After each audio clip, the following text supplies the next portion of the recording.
Okay guys, pag naririnig yung ganito, if you hear your compressor humming again, see that? It will stop. It means the capacitor is the problem. Let's see. Turn this off first. Take a look. Yeah. Take a look first that one.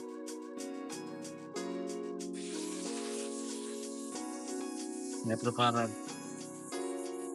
Pila na siya? It's what? 35 by 5. Okay, tanong mo. Zero? Zero? Okay, change it. Alright, so change the capacitor. Let's see.